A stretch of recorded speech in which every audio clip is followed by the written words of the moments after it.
Hey everyone, welcome back to another Mattel Jurassic World review. Today we're taking a look at the first figure in the new Reimagined line, the Roarin Real Feel Carnotaurus. For those of you unfamiliar with the Reimagined line, it's basically the 93 Classic Collection and Legacy Collection merged into one line. You can clearly still see the Legacy Collection logo on the box. There was also another release alongside this. It was a Triceratops like copter attack set. Very, very Fisher Price looking to me. I am definitely not picking that set up unless it goes on severe clearance, which I think it will. So when it gets around that, $9-10, I'll probably pick up a few just for the human figure inside. But yeah, this is a really cool release. The Demon Carno is legendary among Jurassic collectors. It was in Series 2 of the Kenner Jurassic Park line, and that figure was pretty rare. I saw it once when I was a kid at Kmart. Asked my mom if I can get it, and she said next time. And I never ever saw that figure again. And going by these eBay prices, you can see how popular that figure is. Now, this figure is exclusive to Target. I'll leave a link down below in the description if you want to order this figure for yourself. So let's take a closer look at the figure. The Demon Carno looks absolutely fantastic. Just love all this retro stuff Mattel is doing. Here is the new Reimagined line logo. And down here we have the Legacy Collection logo. I do miss the retro Kenner style packaging that the other 93 classic figures had. I really wish it carried over into this line, but like I said, this is like a mesh in between Legacy Collection and 93 classic. And then spinning the box around, we get a nice picture of the Demon Carno on the back of the box. And here is that absolutely terrible helicopter set that I really didn't like that. I was actually super disappointed that they released that. There's so much other stuff they can do. Jurassic Park 3 stuff, more Lost World vehicles. Lost World is just a treasure trove of stuff that Mattel can do, but we got this crap instead. So anyways, enough about the packaging. Let's crack this figure open and take a closer look. And here's the Carnotaurus out of the package, and this thing looks great. Absolutely love it. Just having real feel skin on these new Mattel figures. It's just a blast from the past. I do have a couple gripes with this figure, but I'll get into that a little bit later on. But man, red and black really does suit Carnotaurus well. This is a nice homage to the classic Kenner toy. One thing I'm kind of disappointed not to see on this figure is the rubber inserted teeth that so many more of the mainline figures and Hammond Collection figures have been incorporated.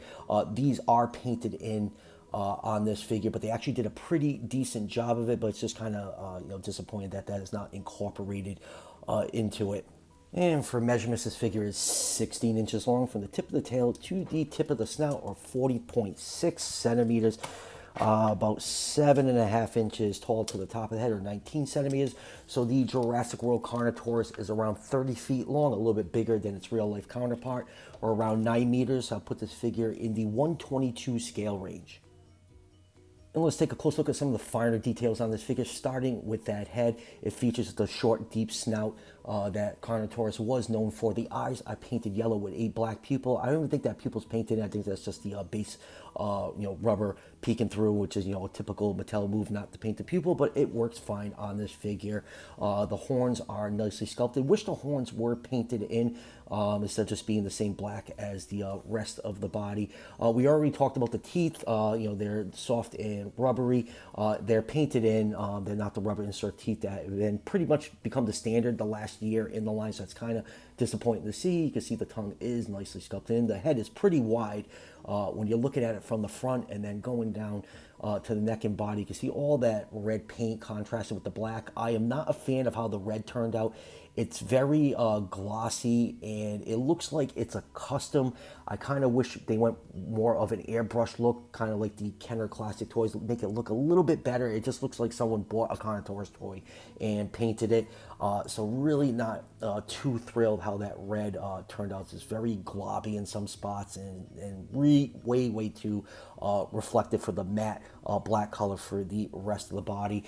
Going down to the forearms, you have nice, the classic short Carnotaurus forearms with no elbows. You have a little bit of airbrushing of white for the underside of the throat and belly. And going down to the legs, what do we have here? We actually have painted in toe claws, which is pretty rare for mainline figures. And then going up to the thigh, you have a little trap door with the scan code for the fax app, and it kind of, you know, also substitute as dino damage. Kind of hard to get in there. You have to use a tool to pop that open.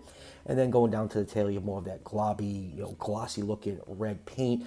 The real feel rubber it feels really, really good on this figure. So yeah, you know, a couple, you know, gripes aside with the paint apps, I think this is a fantastic looking figure. For articulation, it's pretty bare bones as with any mainline figure. The mouth, you can use that rubber material to close shut. I kind of wish this figure was sculpted with the mouth closed so you can squeeze on the jaw to open it up wider like the classic Kenner toys. That's one of my other gripes with this figure. And the forearms, I mean, are very soft, flexible material, but you do get some nice articulation on that.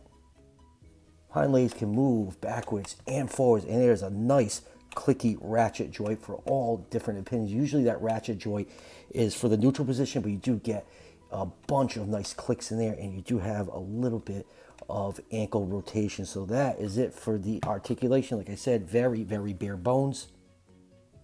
And to activate the electric sounds in this figure, just press above the hip.